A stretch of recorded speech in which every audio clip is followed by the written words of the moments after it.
इमरान खान ने जेल चो पाकिस्तानी फौज मुखी नूं खत लिख के 6 इतराज़ चुक दिते। इस्लामाबाद हाई कोर्ट 'च 3 सूबा हाई कोर्ट के जजां दा तबादला ते वकीलां वल्लों एहतजाज ते सुनिया जे पाकिस्तान तो सफर करदे मुसाफरां दे समान चों निकलण वालीआं ड्रग्स की जिम्मेदारी किहदे सिर आई।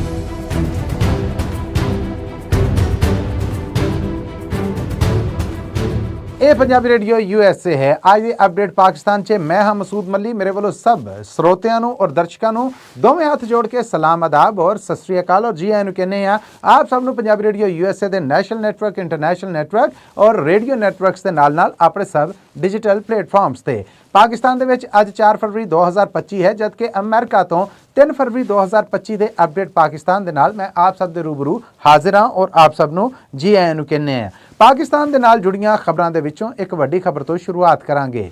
ਪਾਕਿਸਤਾਨ ਤਹਿਰੀਕ ਇਨਸਾਫ ਦੇ ਪ੍ਰਧਾਨ ਇਮਰਾਨ ਖਾਨ ਜੋ ਕਿ ਅਡਿਆਲਾ ਜੇਲ੍ਹ ਦੇ ਵਿੱਚ ਕੈਦ ਨੇ ਔਰ ਦੁਨੀਆ ਦੇ ਵਿੱਚ ਸਮਝਿਆ ਜਾਂਦਾ ਹੈ ਕਿ ਉਹ ਇੱਕ ਸਿਆਸੀ ਕੈਦੀ ਨੇ, ਉਹਨਾਂ ਵੱਲੋਂ ਇੱਕ ਖਤ ਸਾਹਮਣੇ ਆਇਆ ਜੋ ਉਹਨਾਂ ਨੇ ਲਿਖਿਆ ਹੈ ਪਾਕਿਸਤਾਨੀ ਫੌਜ ਮੁਖੀ ਜਨਰਲ ਆਸਿਮ ਮੁਨੀਰ ਨੂੰ। याद रहे कि इमरान खान का 10-15 दिन पहला भी एक खत सामने आया सीगा जो उन्होंने पाकिस्तान के आर्मी चीफ तो पहला चीफ जस्टिस ऑफ पाकिस्तान नूं लिखिया सीगा। या आफरीदी होने जो कि चीफ जस्टिस ऑफ पाकिस्तान ने उन्होंने लिखे इस खत दे विच इमरान खान का यह आखना सीगा कि मुल्क दे विच इंसाफ है जिहड़ा उहदे बारे मैनूं चिंता है। उस खुले खत तो बाद हुण इमरान खान ने पाकिस्तानी फौज मुखी नूं लिखे गए खत दे विच 6 नुकते चुके ने। इमरान खान के वकील फैसल चौधरी ने अडियाला जेल के बाहर आके मीडिया नाल गलबात करदिआं होइआं इस खत की तस्दीक की है। याद रहे कि इमरान खान वालों चीफ जस्टिस ऑफ पाकिस्तान नूं जिहड़ा खत लिखिया गया सीगा वो 349 सफ़ियां का सीगा। पाकिस्तानी फौज मुखी नूं लिखे गए इस खत 'च सिर्फ 6 नुकते ने जिहड़े वो चुके गए ने। पहला एतराज़ जिहड़ा इमरान खान ने चुकिया है वो ये है कि पाकिस्तानी फौज और पाकिस्तानी अवाम यानी लोकाई विचकार दूरियां और नफरत वध रही है। इसका कारण इमरान खान ने यह आख्या है कि फरवरी महीने 'च पिछले साल होने वाली चोणां 'च उन्हां लोकां नूं दोबारा राज दिता गया जिन्हां ने मुल्क नूं लुट के दौलत बाहर जाके जाती असासे बनाउण ते लाई। दूजे एतराज़ 'च इमरान खान ने यह आख्या है कि मुल्की कॉन्स्टिट्यूशन 'च 26वां बदलाव करके पाकिस्तानी कॉन्स्टिट्यूशन की शक्ल है जिहड़ी वो बिल्कुल बदल दी गई। तीसरा एतराज़ उन्होंने ये चुकिया कि पाकिस्तान का अदालती निज़ाम है जिहड़ा उहदे उत्ते असर अंदाज होया जा रहा है। चौथा एतराज़ उन्होंने ये आख्या कि पीका एक्ट बना के ये बाकायदा एक काला कानून है जिहड़ा इहनूं लागू किया गया जिसका मकसद सिर्फ और सिर्फ आज़ादी के नाल चुकी जाने वाली आवाज़ है जिहड़ी उहनूं नपना है। इमरान खान ने अपनी गल्लां दे विचों यह भी एतराज़ चुकिया है कि इन्हां सारियां शैवां दा जिहड़ा वो शक पाकिस्तानी फौज वल जांदा है कि फौजी एस्टैबलिशमेंट आप अपना शिकंजा सख्त करन खातर ये सब कुछ कर रही है। इमरान खान ने पंजवीं गल जिहड़ी कही वो ये है कि कोई भी फौज उदों तक कोई जंग नहीं जित सकती जदों तक उहदी आवाम उहदे नाल ना खलोती होए। इमरान खान का आखना है कि इस वेले जिन्नियां भी जंगां ने उत्थे फौज का नुकसान हो रहा है और उहदी वजह यह है कि पाकिस्तानी फौज दे नाल उहदी आवाम नहीं खड़ी। आखिरी गल जिहड़ी इमरान खान ने की उन्होंने की अपने बारे और बुशरा बीबी बारे कि जेल दे विच साडे नाल चंगा सलूक नहीं किया जा रहा और अंदाज़ा यही ही है कि साडे कोल जिहड़ी तफ्तीश की जाती है आखिरी लम्हिਆਂ ते आण के मामले कुछ तो कुछ हो जाते हैं और इन्हां दे पिछे फौज का हाथ होने का शक हुण टकिया छुपिया नहीं रहा। याद रहे कि इमरान खान के उत्ते जिहड़ा 190 मिलियन पाउंड का केस सीगा उहनूं भी टाल मटोल दे नाल देर नाल अगे लैके जाया गया और इमरान खान ने इस खत दे विच इतराज़ चुकिया कि यह सिर्फ और सिर्फ इस करके इंसाफ का कतल किया गया क्योंकि पाकिस्तानी कॉन्स्टिट्यूशन दे विच 26वां बदलाव किया गया सीगा। इस 26वें बदलाव तो बाद अदालतों के विच जज ने जिहड़े वो मर्जी दे लाउणे सीगे और उस तो बाद फैसला सुनाया गया तां जे इस केस दीयां अपीलां जिहड़ियां ने वो जदों असीं आला अदालतां 'च करिए ते उत्थे हुकूमत दे मंजूरे नज़र या फौज दे मंजूरे नज़र जज ने जिहड़े वो होण और उन्हां दे बेंचां दे सामने या उन्हां जजां दे सामने साडे ये केस ने जिहड़े ये लगण। असूली तौर ते इमरान खान ने अपने इस खत राहीं पाकिस्तान दे विच इंसाफ ते निज़ाम, पाकिस्तान दे विच सियासत दे निज़ाम और पाकिस्तान दे विच फौज का किरदार है जिहड़ा उहनूं इन्हां 6 नुकतियां राहीं नंगियां करके रख दिता है। सियासी पंडितां दा और इंटरनेशनल मुबसर जिहड़े पाकिस्तान अफेयर्स के उत्ते नज़र रखते हैं उन्हां दा ये आखना है कि यह खत लिखण का मकसद ये भी है जिहड़े उन्होंने इस तो पहले चीफ जस्टिस ऑफ पाकिस्तान और हुण पाकिस्तानी फौज मुखी नूं लिखे कि पाकिस्तान जिहड़ा निज़ाम है वह जमहूरी नहीं है, वह पोलीटिकल नहीं है और उस निज़ाम के उत्ते जिहड़े लोग जबर दे नाल बैठे नहीं हैं जिन्हां ने कठपुतलियां बिठाईयां ने उन्हां दे बारे दुनिया तक आवाज़ पहुँचे। इमरान खान के इस खत तो बाद एक वड्डी खबर यह है कि पाकिस्तान के वकील एक बार फिर एहतजाज कर रहे हैं।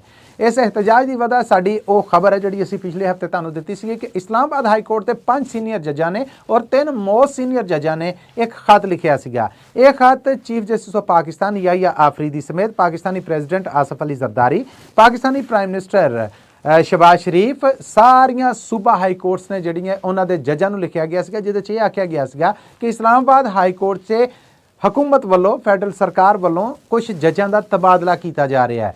ਇਹ ਵੀ ਉਹਨਾਂ ਤੱਕ ਰਿਪੋਰਟ ਪਹੁੰਚੀ ਜਿਹੜੀ ਕਿ ਉਹਨਾਂ ਨੇ ਡੌਨ ਨਿਊਜ਼ ਦੇ ਹਵਾਲੇ ਦੇ ਨਾਲ ਆਖੀ ਕਿ ਇਹਨਾਂ ਜੱਜਾਂ ਦੇ ਵਿੱਚੋਂ ਇੱਕ ਜੱਜ ਹੈ ਜਿਹੜਾ ਉਹਨੂੰ ਬਾਅਦ 'ਚੋਂ ਇਸਲਾਮਾਬਾਦ ਹਾਈ ਕੋਰਟ ਦਾ ਚੀਫ ਜਸਟਿਸ ਲਾਇਆ ਜਾਏਗਾ ਔਰ ਇਸ ਸਰਾਸਰ ਨਾ ਇਨਸਾਫੀ ਹੋਏਗੀ ਉਹਨਾਂ ਜੱਜਾਂ ਦੇ ਨਾਲ ਜਿਹੜੇ ਆਲਰੇਡੀ ਇਸਲਾਮਾਬਾਦ ਹਾਈ ਕੋਰਟ ਦੇ ਵਿੱਚ ਪ੍ਰੈਕਟਿਸ ਕਰ ਰਹੇ ਨੇ ਔਰ ਸਨੈਟੀ ਲਿਸਟ 'ਚ ਉੱਤੇ ਨੇ। ਕਿਸੇ ਦੂਸਰੇ ਸੂਬਾ ਹਾਈ ਕੋਰਟ ਤੋਂ ਜੱਜ ਦਾ ਇੱਧਰ ਟਰਾਂਸਫਰ ਕਰਕੇ ਪਹਿਲਾਂ ਟਰਾਂਸਫਰ ਕਰਨਾ ਇਹ ਹੀ ਨਜਾਇਜ਼ ਹੈ। ਜੇ ਇਹਨੂੰ ਚਲੋ ਮੰਨ ਵੀ ਲਈਏ ਕਿ ਕਨਸਟੀਟਿਊਸ਼ਨ ਦੇ ਵਿੱਚ ਬਦਲਾਅ ਕਰਕੇ ਕੀਤਾ ਗਿਆ ਤਾਂ ਸਾਡਾ ਇਤਰਾਜ਼ ਇਹ ਹੈ ਕਿ ਉਹ ਜੱਜ ਜਿੱਦਣ ਆਪਣੇ ਮਰਤਬੇ ਦੀ ਸਹੁੰ ਚੁੱਕੇਗਾ ਉਹਦੀ ਇਸਲਾਮਾਬਾਦ ਹਾਈ ਕੋਰਟ 'ਚ ਸਨੈਟੀ ਦਾ ਟਨੋਰ ਜਾਂ ਉਹਦਾ ਦੌਰ ਜਿਹੜਾ ਹੈ ਉਹ ਉਦੋਂ ਤੋਂ ਸ਼ੁਰੂ ਹੋਏਗਾ। ਪਰ ਇਹ ਸਾਰੀਆਂ ਨਾਇਨਸਾਫੀਆਂ ਤੋਂ ਬਾਅਦ ਹੁਣ ਉਹ ਖਤਰਾ ਹੈ ਜਿਹੜਾ ਉਹਨੇ ਬਿਲਕੁਲ ਆਪਣੀ ਹਕੀਕਤ ਦਾ ਰੂਪ ਧਾਰਨਾ ਸ਼ੁਰੂ ਕਰ ਲਿਆ ਜਿਹਦੇ 'ਚ ਇਹਨਾਂ ਜੱਜਾਂ ਨੇ ਆਖਿਆ ਸੀਗਾ ਕਿ ਸਾਨੂੰ ਲੱਗ ਰਿਹਾ ਹੈ ਕਿ ਸਾਡੀ ਹੱਕ ਤਲਫੀ ਕੀਤੀ ਜਾਏਗੀ। पाकिस्तान की फैडरल सरकार ने Balochistan high court, Sindh high court और लाहौर हाई कोर्ट तो एक जज का तबादला बाकायदा इस्लामाबाद हाई कोर्ट 'ਚ कर दिता है। इस तबादले तो बाद चीफ जस्टिस ऑफ पाकिस्तान या आफरीदी होना का बयान सामने आया है कि इस्लामाबाद हाई कोर्ट क्योंकि फैडरल हाई कोर्ट है पूरे पाकिस्तान की हाई कोर्ट आ ये सारे सूबे का साझा हक आ इस करके जो तबादले हुए हैं ये बिल्कुल ठीक हुए ने। इदा इस्लामाबाद हाई कोर्ट के जजां का इंसाफ की आस उम्मीद 'ਚ लिखा गया वह खाता जिहड़ा और रद्दी की टोकरी की नज़र हो गया है। हुण अगली जिहड़ी चिंता डॉन मीडिया की रिपोर्ट और इन्हां जजां के खत तो सामने आने वाली जिहड़ी गलबात सीगी कि वेखो अंदर खाते चो सानू ये अपने पंजाबी रेडियो यूएसए के सुनने वाले दस जाइए ये भी खबर लभ रही है कि लाहौर हाई कोर्ट के जोड़े जज नूं इस्लामाबाद हाई कोर्ट 'ਚ ट्रांसफर किया गया है उन्होंने इस्लामाबाद हाई कोर्ट का आउंदा जज है जिहड़ा वो लाया जा सकता है जिहदे के चांस बहुत ने जिहदे वास्ते सारा खेड़ा जिहड़ा रचाया जा रहा है और इसका मकसद सिर्फ और सिर्फ एक ही है कि सरकार चाह रही है कि सारियां अदालतां दे विच उन्हां दे मंजूरे नज़र जज ने जिहड़े वो बैठन और वो अदालती निज़ाम नूं अपनी मर्जी के मुताबिक हैंडल कर सके चला सके या टोर सके। इस मामले तो बाद मुल्क भर दीयां जिहड़ियां वकील तंजीमां ने उन्हां वल्लों एहतजाज है जिहड़ा वो कीता जा रहा है। कल सुप्रीम कोर्ट रिपोर्टर्स एसोसीएशन जो कि पत्रकारां दी एक तंजीम उन्हां दे मैंबरां दी सहुं चुकाई रस्म तो बाद चीफ जस्टिस ऑफ पाकिस्तान नूं जदों इस बारे सवाल पूछा गया कि जी यह सब कुछ जो होया है इस बारे तुसीं की कहना है तो उन्हां दा कहना सी कि जी ये बिल्कुल ठीक होया। पत्रकारां वल्लों जदों यह सवाल किया गया कि जी वकील तंजीमां दे बाहर सड़कां ते आ गईयां ने एहतजाज करन डईयां वखाले करन डईयां तो उन्हां दा कहना सीगा कि वेले दे नाल नाल सारियां शैवां ने जिहड़ियां ये ठीक हो जाणगीआं। सो इन्हां जवाबां तो एक एग्जैक्टिव है जिहड़ा इंसाफ के कह लवो कि मैंबरां दे उत्ते बहन वाला उहदा यह कहना कि वेले दे नाल सब कुछ ठीक हो जाएगा कि जो निज़ाम जो सब कुछ लागू किया गया है ये साढ़े वास्ते यस है मंजूर है बाकियां ने भी जो तुरना ये मुताबिक तुरनगे नहीं तो ठीक है हौली हौली निज़ाम सारा जोड़ा वो आप ठीक हो जाएगा और जिन्होंने असीं रोग ला रहे हैं या जख्म लाउण रहे हैं वो अपने मर्ज़ां दे नाल रोगां दे नाल आप ही राह चों परां हो जाणगे। पाकिस्तान तो इतलावां लभ रही सी कि बहुत सारे मुसाफिर जो दूसरे मुल्कों में जाते हैं तो उन्होंने समान के विचों ड्रग्स निकलदियां ये ड्रग्स अमूमन उदों निकलदियां सीगियां जदों वो पाकिस्तान तो सफ़र करके अगले मुल्क पहुँच जाते सन। ड्रग्स अगर होंदियां सन तो पाकिस्तानी एयरपोर्ट के उत्ते तलाशी का निज़ाम एडा कमज़ोर क्यों सीगा कि उत्थे ड्रग्स नहीं सीगियां फड़ियां जांदियां। ये उस सवाल सीगा जिन्हों हमेशा नज़रअंदाज किया जाता रहा। पर सऊदी अरब दे विच अज तो 15-20 दिन पहला या कह लो कि पिछले साल के आखिरी महीने च उमरा करन गए एक परिवार के 4 लोगों को उदों गिरफ्तार कर लिया गया जदों वो पाकिस्तान तो रब के घर के दीद दर्शन करने वास्ते मक्के और मदीने गए। पता लगा कि इन्हां 4 लोगों का समान जो उत्थे पहुंचा तो उन्होंने एक बैग की टैगिंग बदली गई सी जदों वो बैग एयरपोर्ट के उत्ते रह गया और अपना समान लैके आए तो मगरों सऊदी पुलिस ने होटल के उत्ते मारिया छापा। इन्हां लोगों के कोल पुछ परतीत की गई तो पता लगा कि बैग इन्हां दा नहीं। इन्हां नूं गिरफ्तार किया गया। गिरफ्तारी तो बाद पता लगा कि इन्हां दे कोलों ड्रग्स बरामद होईयां ने। मामला पाकिस्तान जदों अपड़िया तो पाकिस्तान 'च इन्हां दे अजीज रिश्तेदारां ने बकायदा कानूनी नसपच की। इहदे ते पाकिस्तान के federal interior minister Mohsin Naqvi होने जिहड़े वो भी इनवॉल्व होए। जदों पुछ परतीत की तो CCTV फुटेजेस तो पता लगा कि इन्हां दा बैग बदलिया गया और उस बैग नूं बदलन दे विच एयरपोर्ट ते ड्यूटी करदी एक कंपनी है जिहड़ी उहदे अमले दा एक बंदा है। इस कंपनी का नाम जैरी डानाता दसिया गया है और जैरी डानाता दे ये जिहड़े मुलाजम ने एक नहीं 15 मुलाजमां की गिरफ्तारी की इतला लभी है। ये गिरफ्तारियां ਉਦੋਂ ਹੋਈਆਂ ਜਦੋਂ UK passport holder, UK nationality holder ਇੱਕ ਬੰਦੇ ਉਮੈਰ ਨੇ ਲੰਡਨ ਤੱਕ ਦਾ ਸਫ਼ਰ ਕੀਤਾ। ਉੱਥੇ ਜਾ ਕੇ ਉਹਨੂੰ ਪਤਾ ਲੱਗਾ ਕਿ ਉਹਦੇ ਬੈਗ 'ਚੋਂ ਡਰੱਗਸ ਨਿਕਲੀਆਂ ਜਿਹੜੀਆਂ ਕਿ 5 ਕਿਲੋ ਨੇ। ਜਦੋਂ ਉਹਨੇ ਇਨਕਾਰ ਕੀਤਾ ਤੇ ਉਹਨੂੰ ਗ੍ਰਿਫਤਾਰ ਕਰ ਲਿਆ ਗਿਆ। फिर पाकिस्तान राबता किया गया और सारी जांच पड़ताल हुई तो पता लगा कि जैरी दनाता इस कंपनी का यह अमला जो समान लोड करके अगे जहाज़ के गैरेज तक अपड़ाउंदा आ, वो बकायदा समान दे विच ड्रग्स ने जड़ियां अपड़ा दिंदा है। ये कंपनी के मुलाजम या अमला है जिहड़ा ये इंटरनेशनल ड्रग्स माफिया का हिस्सा ने और किसी तरीके दे नाल जदों उत्थे अगले मुल्क बैग पहुँच जाता तो फिर उस कह लो कि माफिया का या उस गरोह का या उस अंडरकवर लोगों की जिम्मेदारी हुंदी कि वह बैग किद्दां रिसीव करते हैं। मुसाफर ड्रग्स केस ਦੇ ਵਿੱਚ ਬੇਗੁਨਾਹ ਫਸਦੇ ਰਹੇ ਔਰ ਉਹਨਾਂ ਨੂੰ ਪਤਾ ਵੀ ਨਹੀਂ ਸੀਗਾ ਹੁੰਦਾ ਕਿ ਉਹਨਾਂ ਨਾਲ ਕੀ ਬਣ ਰਿਹਾ ਸੀਗਾ।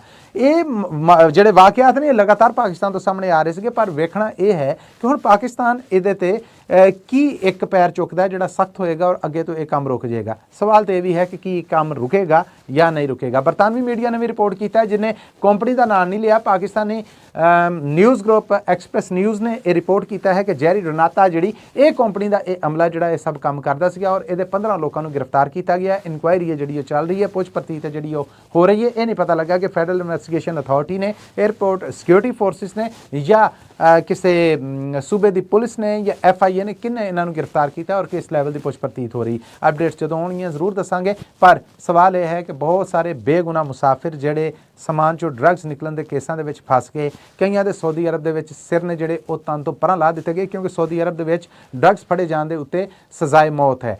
ਇਹ ਜੇ ਅਗਰ ਬੇਗੁਨਾਹ ਸਨ ਔਰ ਉਹਨਾਂ ਦਾ ਕੋਈ ਲੈਣਾ ਦੇਣਾ ਨਹੀਂ ਸੀਗਾ ਤੇ ਉਹਨਾਂ ਦੇ ਖੂਨ ਔਰ ਜ਼ਿੰਦਗੀ ਦੇ ਖਾਤਮੇ ਦਾ ਜ਼ਿੰਮੇਦਾਰ ਕੌਣ ਹੈ? ਇਹਨਾਂ ਸਵਾਲਾਂ ਦਾ ਜਵਾਬ ਸ਼ਾਇਦ ਉਸ ਸਮਾਜ ਚੋਂ ਨਾ ਨਿਕਲ ਸਕੇ, ਪਰ ਆਉਣ ਵਾਲੇ ਵੇਲੇ ਦੇ ਵਿੱਚ ਇਹੋ ਜਿਹੇ ਜ਼ੁਲਮ ਨੇ ਜਿਹੜੇ ਉਹਨਾਂ ਨੂੰ ਰੋਕਣ ਲਈ ਸਰਕਾਰ ਕੀ ਕਰ ਰਹੀ ਹੈ ਇਹਦੀ ਉਡੀਕ ਸਾਨੂੰ ਵੀ ਹੈ, ਤੁਸੀਂ ਵੀ ਰੱਖਣਾ। ਅੱਜ ਦੇ ਅਪਡੇਟ ਪਾਕਿਸਤਾਨ ਚੋਂ ਮਸੂਦ ਮੱਲੀ ਨੂੰ ਦਵੋ ਇਜਾਜ਼ਤ। 3 ਫਰਵਰੀ ਸਾਲ 2025 ਅਮਰੀਕਾ 'ਚ और पाकिस्तान 'ਚ 4 फरवरी 2025 ਦੇ ਇਸ ਬੁਲਟਨ 'ਚ ਦਵੋ ਮੈਨੂੰ ਇਜਾਜ਼ਤ। जुड़े रहना पंजाबी रेडियो USA ਨਾਲ सबसक्राइब करना, साढ़े डिजिटल प्लेटफॉर्म्स घंटी का बटन दबाना। मुलाकातां फिर होणगियां, उदों तक ਲਈ माइक्रोफोन और कैमरे के इस पासों तुहाडा मेरा साडा सारिआं दा रब राखा।